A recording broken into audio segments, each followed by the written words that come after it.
This is the Tail Air from OBSBOT, a tiny AI-powered live streaming camera. OBSBOT sent me the Tail Air to test and review, so I spent the last month or so testing it out, and there are a few features that really stood out to me. It is its low light performance, its AI tracking, and gesture recognition. To test out the low light performance, I went for a walk around town just before it was getting dark. I was surprised with how well the Tail Air performed.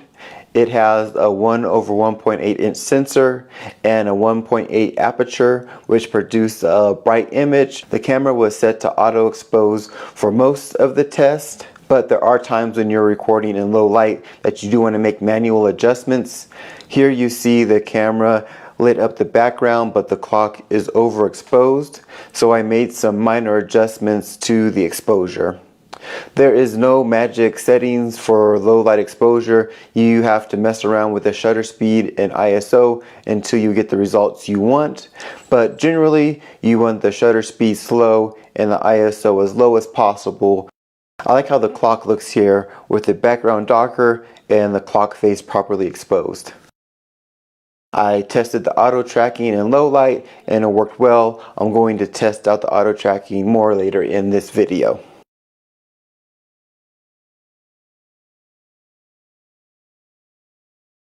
Here you can see some noise when I focus in on my face, but even when I digitally zoom in, the image quality is still decent. The Tail Air can record in 4K at 30 frames per second and 180p and 60 frames per second. The Tail Air at its core is a live streaming camera, and its low light capabilities makes it great if you're going to live stream, let's say, a music event, because those venues are pretty dark. The Tail Air is small enough you can take it just about anywhere. You can even use it to vlog. I took mine out to the woods to test out the auto tracking and the gesture control.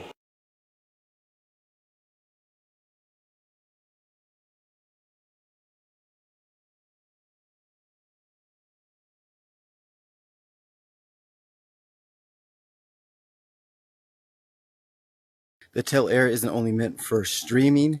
Right now I'm out camping over the 4th of July weekend up in the Black Hills of South Dakota. So I'm testing out the camera to see how it does in a variety of lights. I already did the low light test. I took some shots early morning. Now the sun is getting out, nice blue skies, and I'm going to test out some of the gesture controls next. And we'll see how the OBSBOT Tail Air does that. Right now I'm using the speakers that are in the camera so we can get an idea of the audio quality also. So I'm going to run through some of the gestures and see how it does. Auto zoom.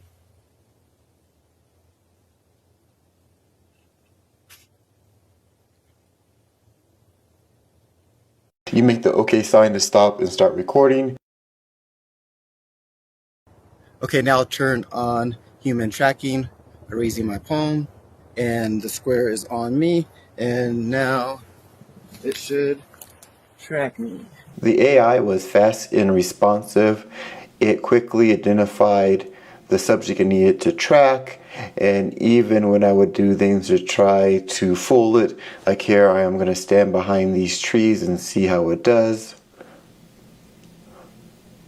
So it stays with me here. I'm going to give it one more shot, get behind this tree, and the auto tracking starts to go off to the right. It stops, and I come out the other side and it picks me up.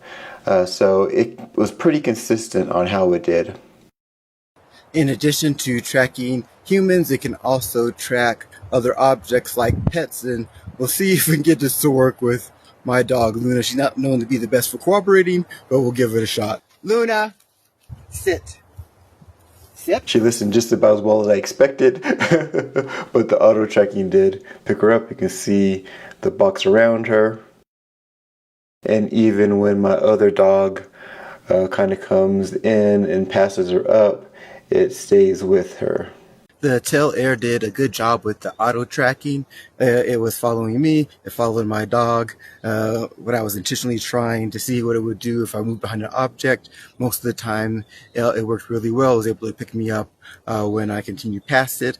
So far I've been really impressed with the Tail Air as far as the image quality, the auto tracking. It's done really, really well. The P icon allows you to set up multiple shots. You could have a tight crop, a wide angle, maybe a little off to the side, and then it puts it into this grid. So while you're running the live stream, you can quickly select which angle you want to put a little variety into the stream. In addition to using gestures, framing, you can do it manually to bring the shot tighter, and now you have that tighter shot. So you can do a lot of different adjustments within the app. The Tail Air performed well in all of my tests. It is a great all-around live streaming camera that you can take and use just about anywhere, and I just scratched the surface of what it's capable of.